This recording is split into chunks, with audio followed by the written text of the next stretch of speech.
Rusia sedia menawarkan jet pejuang Stealth Su-57 edisi khas kepada Malaysia. Sebelum admin bincang lebih lanjut, harap penonton setia Seraja Langit tengok berita ini sampai habis agar tidak gagal pemahaman.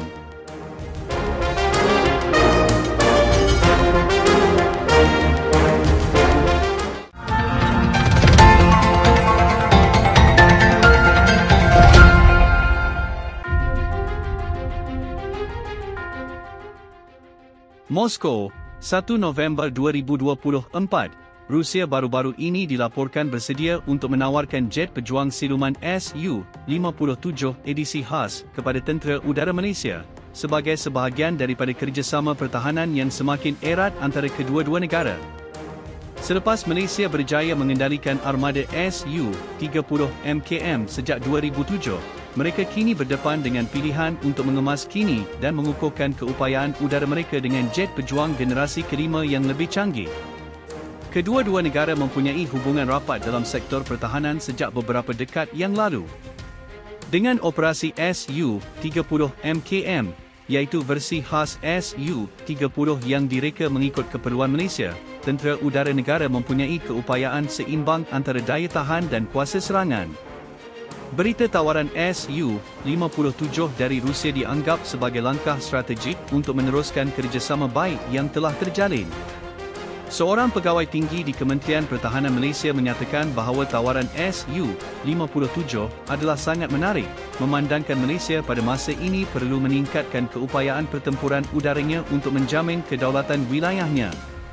Dengan teknologi terkini yang terdapat pada Su-57, Malaysia akan mempunyai kelebihan taktikal dalam mengatasi pelbagai ancaman udara di rantau ini.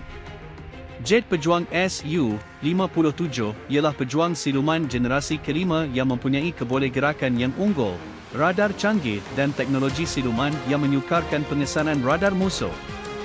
Pesawat ini juga dilengkapi dengan sistem senjata dan avionik yang berkebolehan, memberikan fleksibiliti dalam pelbagai misi udara, termasuk pertempuran jarak dekat dan jarak jauh.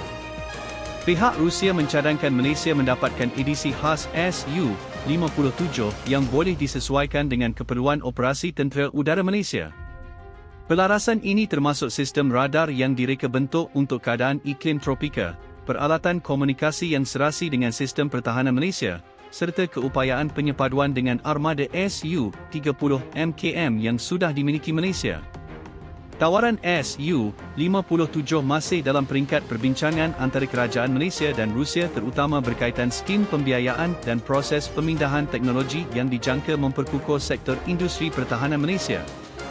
Selain itu, kedua-dua negara turut membincangkan potensi perjanjian sokongan latihan, penyelenggaraan dan logistik jangka panjang bagi memastikan kesediaan operasi Su-57.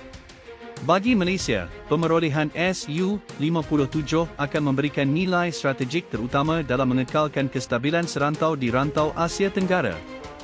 Selain itu, kehadiran Su-57 juga dapat menyokong misi operasi bersama dengan negara ASEAN lain dalam menghadapi cabaran keselamatan di rantau ini, seperti keganasan dan pelanggaran ruang udara. Berita ini disambut dengan penuh semangat oleh orang ramai di Malaysia. Beberapa penganalisis pertahanan menyifatkan langkah ini sebagai perkembangan positif bagi Malaysia dalam memperkukuh keupayaan ketenteraannya.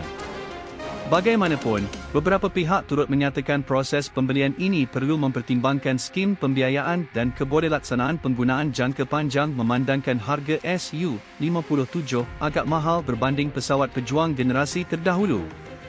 Sekiranya persetujuan ini dicapai, Malaysia akan menjadi negara ASEAN pertama yang mengendalikan Su-57, yang berpotensi mengubah dinamik keselamatan udara di rantau ini. Ini bukan sahaja akan meningkatkan keupayaan pertahanan udara Malaysia, tetapi juga mengukuhkan kedudukan strategik Malaysia di rantau Asia Tenggara.